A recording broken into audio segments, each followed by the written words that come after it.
My name is Elena. I am 26 years old, and until 3 months ago, I didn't exist. Well, physically, I occupied space. I paid taxes. I drank roughly 4 cups of black coffee a day. But when it come to my family, I want temps like a real me. I was a function. I was the grease in the gears, the invisible hand that caught the plates before they hit the floor. I was the operations manager for Table and Vine, my family's high-end catering and event planning company in Seattle. If you looked at our Instagram page, you saw my brother, Julian. He was 30, handsome in a way that worked specifically well in filtered photos, with that dazzling, easy smile that convinced clients everything was perfect. You saw my mother, Caroline, posing with artisanal floral arrangements, talking about curating memories and timeless elegance. You never saw me. I was usually in the loading dock arguing with the seafood vendor about the temperature of the halibut. I was the one rewriting the run of show at 2 a.m.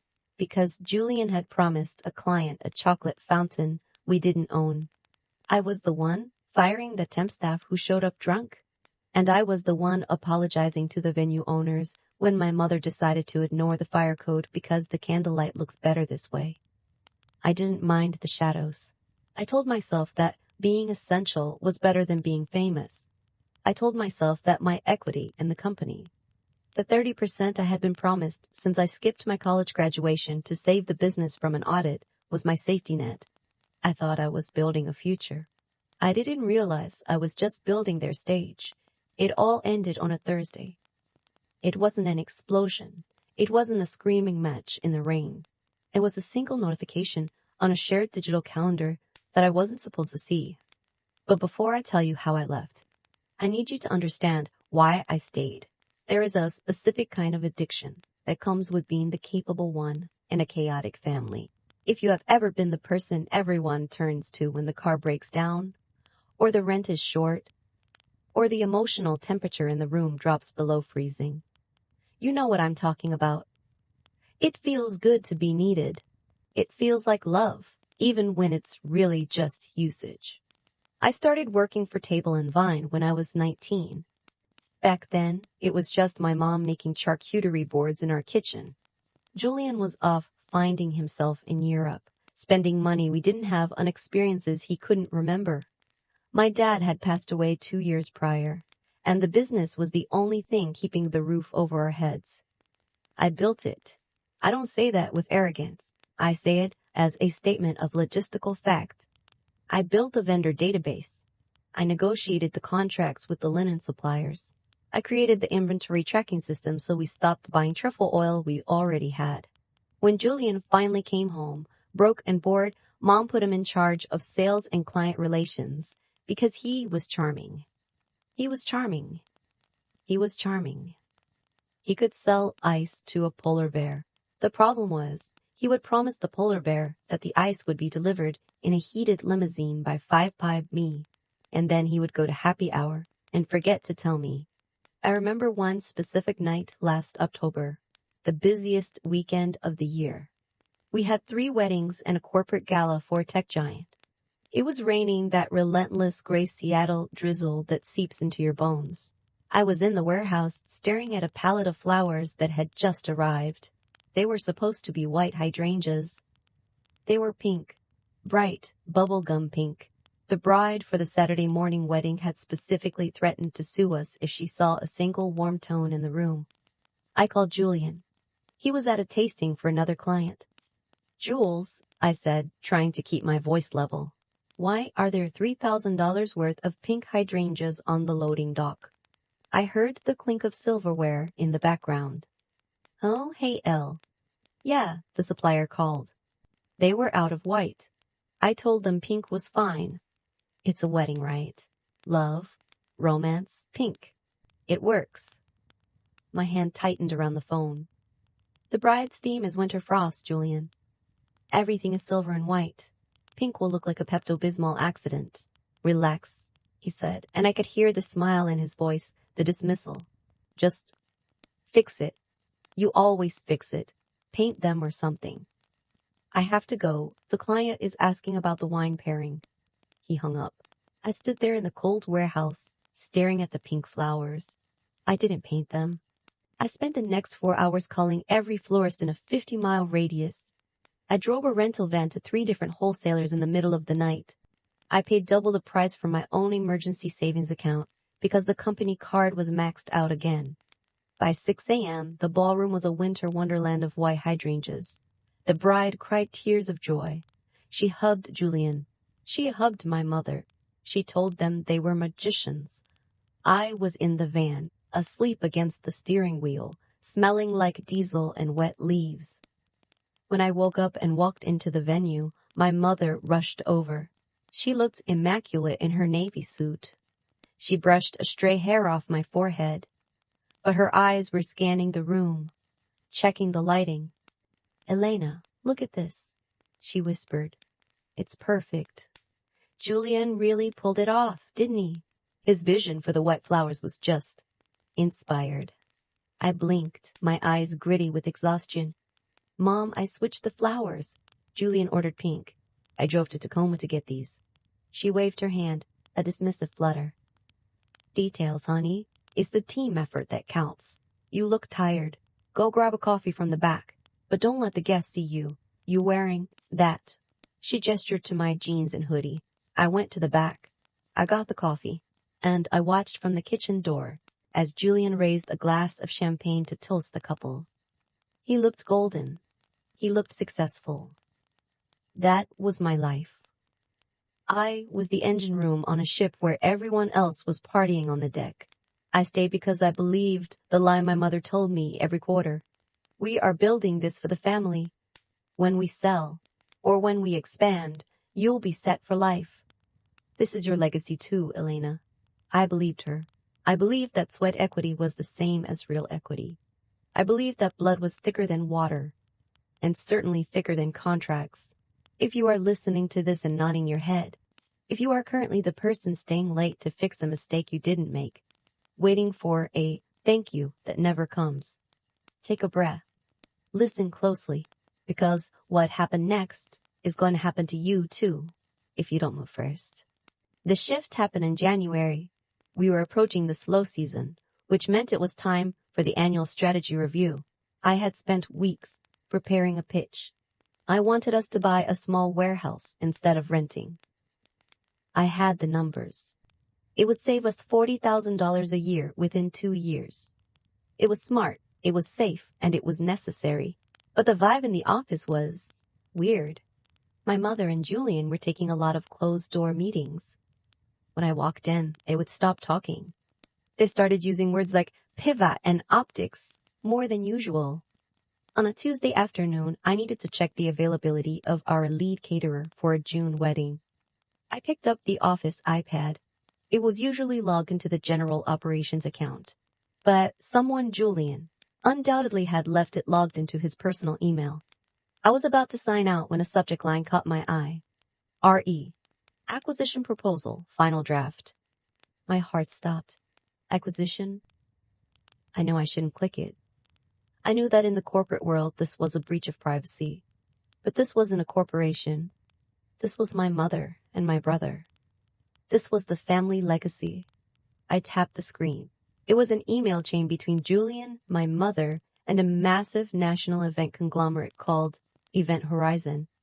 They were negotiating a buyout, not of the whole company, but of the client list, the brand name, and the vendor contracts.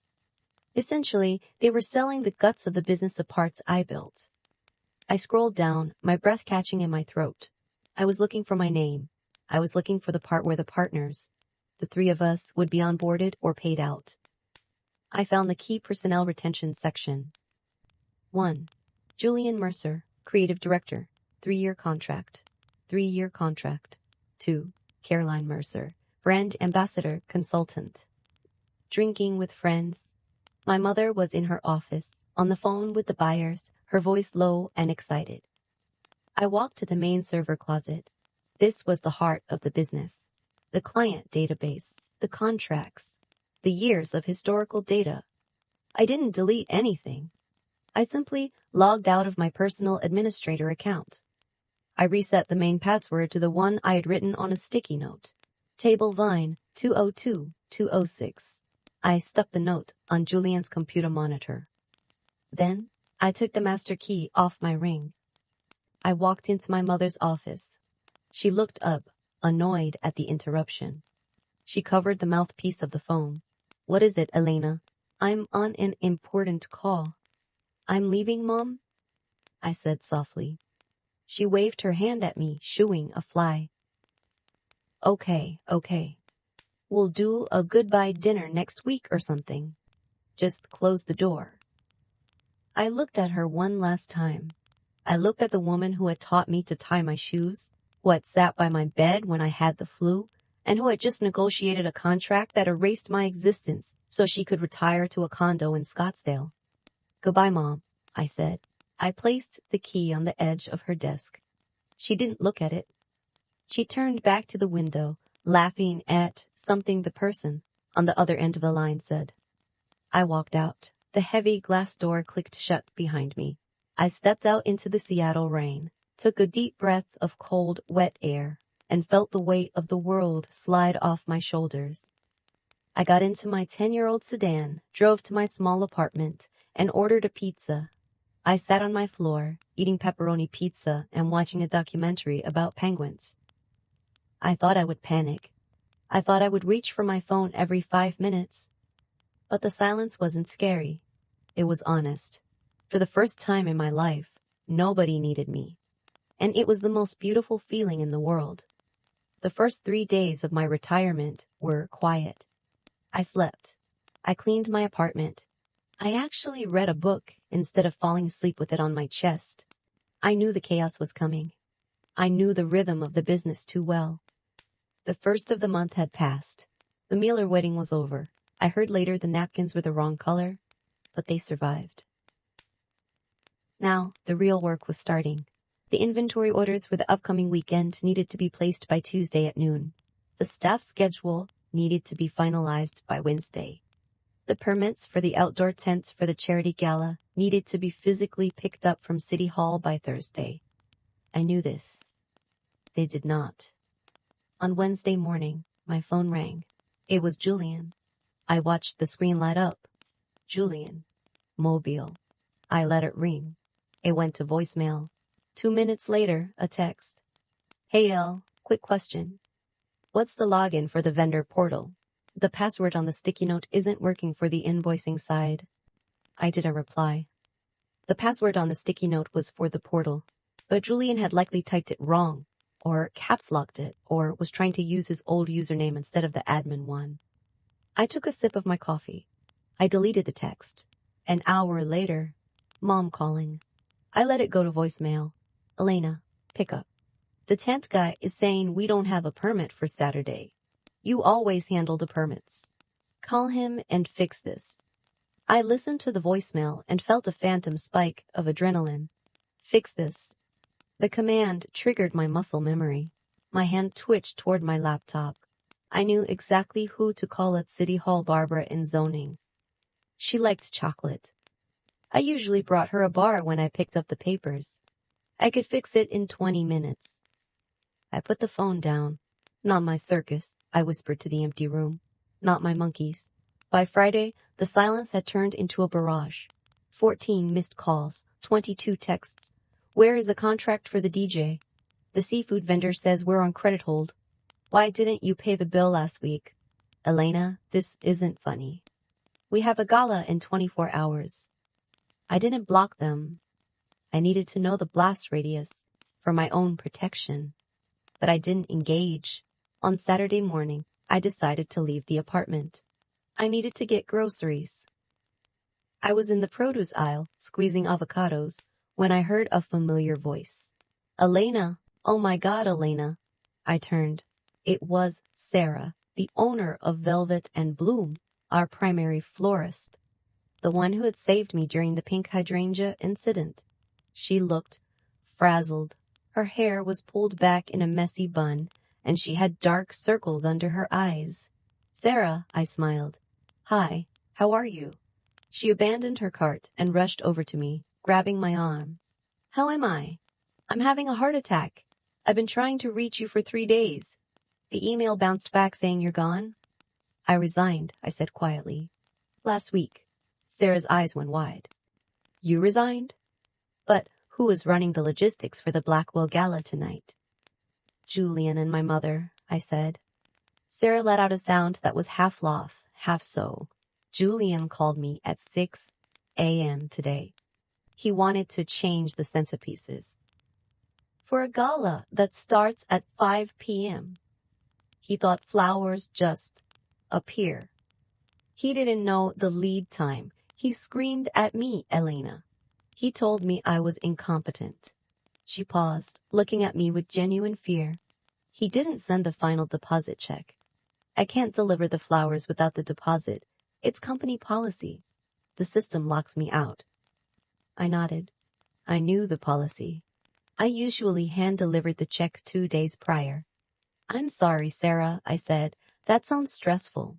Stressful? If I don't deliver, they'll sue me. But if I do deliver and don't get paid, Elena, tell me the truth. Is the business okay? Because the way your mother was talking on the phone yesterday, she sounded panicked. She asked me if I would take a IOU based on a pending acquisition. My ears perked up. She mentioned the acquisition. She tried to use it as collateral, Sarah whispered. She said Event Horizon is buying us, so the money is good. But I called my contact at Event Horizon just to check. You know, small industry. Sarah leaned in closer, lowering her voice. They haven't signed yet, have they? I shook my head. Closing is supposed to be next month. Well, Sarah grimaced. My contact said the deal is contingent on a clean audit of the current month's operations. If tonight is a disaster, if the Blackwell Gala melts down. She didn't finish the sentence. She didn't have to. The Blackwell Gala was the crown jewel. It was the Event Horizon was actually buying the prestige, the connections, the reputation. If Table and Vine couldn't execute their flagship event because they fired the only person who knew how to turn the lights on. Sarah, I said, placing a hand on her shoulder. Do what you need to do to protect your business. Don't deliver without payment. You know Julian. He forgets. Sarah looked at me, searching for the fixer. Searching for the Elena who would whip out a personal credit card and save the day. She saw a woman buying avocados. Okay, Sarah said, straightening up. Okay, I won't deliver. Thanks, Elena. She walked away, pulling her phone out to make the call that would likely doom my family's business. I watched her go. A tiny, jagged shard of guilt pricked my heart. I thought of my dad. He had started this company to give us security. He had worked himself into the ground for it. Was I letting his legacy burn? Then I remembered the email. Not required. I remembered the trust fund with my name missing. I remembered the pink flowers. I put the avocados in my basket and walked to the checkout. When I got home, I put my phone on Do Not Disturb and opened a bottle of wine. I sat by the window and watched the rain fall over the city. Somewhere downtown, in a ballroom I had booked a year ago, chaos was unfolding. Guests were arriving to tables with no flowers.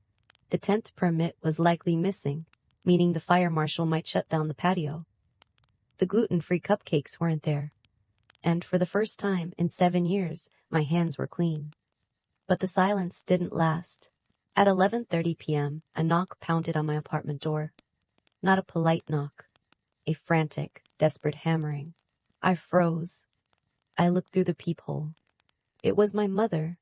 She was still in her gala gown, but her hair was wet from the rain, plastering to her face.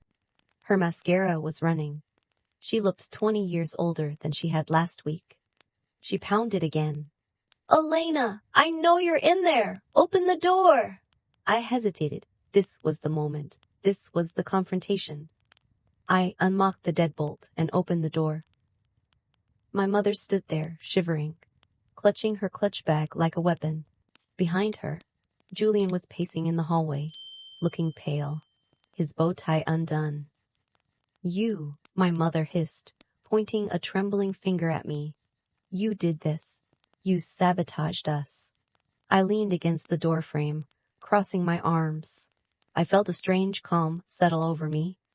What did I do, Mom? You changed the passwords, Julian shouted from the hallway. You told the vendors not to deliver. The gala was a disaster. The fire marshal showed up, Elena. He shut down the patio bar. Did you get the permit? I asked calmly. I didn't know where the forms were, Julian stammered. You hid them. They are in the file cabinet, I said, under P for permits.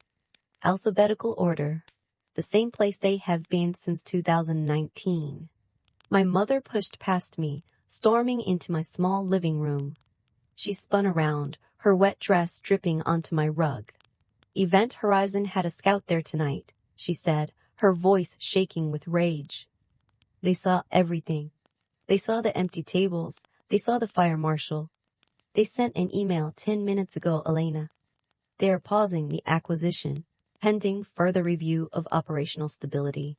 She stared at me, her eyes filled with a toxic mix of panic and blame. You are going to come back, she commanded. Tomorrow, you are going to call Barbara at City Hall. You are going to apologize to the florists. You are going to fix this mess so the deal goes through. I looked at her. I looked at the woman who had raised me to be a servant and then tried to sell me for parts. No, I said. The word hung in the air, heavy and solid. Excuse me, she stepped closer. No, I repeated. I don't work for you anymore. I don't have equity. I'm not a beneficiary of the trust. I am not required. Remember, her face went pale. She realized in that moment that I knew. You saw the email, she whispered. I saw it, I said. And since I am not required for the transition, I suggest you figure out how to be operational without me. Please get off my rug. This was the beginning of the war. I thought walking away was the end. I was wrong. The hardest part wasn't leaving. The hardest part was staying gone when they started to drown. When my mother and Julian finally left my apartment that night, the silence didn't feel peaceful anymore. It felt heavy. It felt like the air pressure dropped before a tornado. I stood by the window, watching their taillights disappear down the wet street. My phone was vibrating on the coffee table. A continuous, angry buzz. They were calling me from the car. I turned the phone off completely, put it in a drawer in the kitchen, and went to bed. I didn't sleep well. I dreamt of falling wedding cakes and fire marshals chasing me through a maze of pink hydrangeas. But when I woke up, the sun was shining, and I was still free. The next week was a masterclass in what therapists call an extinction burst. When you stop reinforcing the behavior, the subject tries harder, louder, and more aggressively to get the old result before they finally give up. My mother didn't give up. On Monday, she sent flowers. White hydrangeas. The card read, "We are a team. Families fight, but they forgive. Come to the office at 10 a.m. so we can restructure." I didn't go. On Tuesday, Julian showed up at my gym. He tried to corner me by the treadmills, flashing that winning smile that looked a little more desperate than usual. "Elle, come on," he said, wiping sweat from his forehead. "Mom is losing it. The Event Horizon deal is on shaky ground. They want to interview key personnel again. We just need you to sit in one meeting. Just one. Act like you're still head of ops. We'll pay you a consulting fee." I kept walking on the treadmill, staring straight ahead. "I'm not key personnel, Julian. I'm not required. Remember? That was just legalese," he pleaded, jogging backward on the machine next to me to keep up. "We were going to cut you in later. Off the books. To save on taxes." I hit the emergency stop button on my machine. I looked him in the eye. "You were going to commit tax fraud to give me money you never intended to share? That's your pitch?" He opened his mouth, then closed it. The charm flickered and died. "We're going to lose the deal, Elena," he said, his voice dropping to a whisper. "If we lose the deal, the bank calls the loans on the warehouse. We lose everything." "Then you better start learning how to file permits," I said. I grabbed my towel and walked out. If you are listening to this and you're feeling that twinge of guilt, that voice saying, "But it's family," You should help them one last time. I need you to pause. Ask yourself, are you their safety net or are you their enabler? Because there is a difference between helping someone up and carrying them so they never have to learn how to walk. If you've ever been the one expected to fix everything while everyone else takes the credit, go ahead and like this video, because you know exactly how heavy that burden gets. I didn't go back, and the consequences unfolded exactly as the logistics demanded. Event Horizon didn't walk away immediately. They were corporate sharks. They smelled blood in the water. They sent in a forensic auditor to review the business's operational stability after the gala disaster. Without me there to hide the cracks, the auditor found everything. He found the unpaid vendor invoices I usually juggled. He found the missing permits. He found the inventory discrepancies where Julian had listed premium vintage rentals that were actually IKEA furniture we had spray-painted gold. 2 weeks later, the news hit the local business journal. It wasn't a front-page story, just a small blurb in the mergers and acquisitions column. Event Horizon acquires client list of Table and Vine for undisclosed sum. Brand assets not included. They didn't buy the company. They didn't buy the brand. They didn't buy the legacy. They bought the Rolodex. They paid pennies on the dollar just to get the email addresses of our rich clients. And they left the shell of the company. The debts, the lease, the liabilities, with my mother and Julian. The $2 million payout was gone. The condo in Scottsdale was gone. I found this out from Sarah, the florist, who called me for lunch. They got $300,000, Sarah told me, picking at her salad. That's the rumor. And most of that went to pay off the bank loans. 300,000, I repeated. It was less than the company made in revenue in a good quarter. Your mom is trying to pivot to boutique consulting, Sarah said, rolling her eyes. And Julian, well, I heard he's applying for sales jobs at other catering firms. But word travels fast. People know he's the guy who forgot the permits. I nodded, sipping my iced tea. I expected to feel triumphant. I expected to feel a surge of, I told you so. But I just felt tired. And a little sad. It was a waste. All that work, all those years, burned to the ground because they valued control more than competence. I didn't starve, by the way. It turns out when you are the person who actually does the work, people notice. Sarah had mentioned my resignation to a few other vendors. The tent guy told the venue owner. The venue owner told a corporate event planner. My phone started ringing, not with threats from my family, but with offers. Hey, Elena, we heard you're free. We need someone to manage logistics for a tech summit. Elena, our operations director just quit. Can you consult for 3 months? I didn't take a full-time job. I started my own LLC, Grey Rock Logistics. I handle the back end for 3 different event companies. I work from home. I charge 3 times what my mother paid me, and I get paid on time. I have a contract that explicitly states I do not handle personal family emergencies for clients. 3 months passed. The silence from my family had solidified into a cold wall. Then the final paperwork arrived. It was an email from my mother. No subject line, just an attachment, dissolution. Documents, top PDF. She needed my signature to officially remove my name from the old LLC so they could shut it down properly and avoid bankruptcy court. I could have emailed it back. But something in me needed to close the loop physically. I needed to see them one last time, not as a victim, but as a peer. I agreed to meet them at a coffee shop downtown. Neutral ground. When I walked in, I almost didn't recognize them. My mother was wearing a tracksuit. I had never seen her in a tracksuit in public in my life. She looked smaller, shrunken. Julian was there, wearing a suit that looked slightly too big for him now. He was on his phone, scrolling incessantly, probably looking for the next dopamine hit. I sat down. I didn't order anything. Here are the papers, my mother said, sliding a manila envelope across the table. Her voice was brittle, like dried leaves. I opened the envelope. I read every page. I checked the indemnity clauses. I made sure that by signing this, I wasn't inheriting any of their remaining debt. It's a standard dissolution, Julian muttered, not looking up from his phone. Just sign it, Elle. Julian flinched. He finally put the phone down. Are you ever going to let that go? We lost everything, Elena. Are you happy? I'm not happy you lost everything, I said. I'm happy I didn't lose myself trying to save you. My mother looked at me. Her eyes were wet. For a second, I thought she was going to apologize. I thought she was going to say, we messed up. We valued the money over you. We could have rebuilt, she whispered.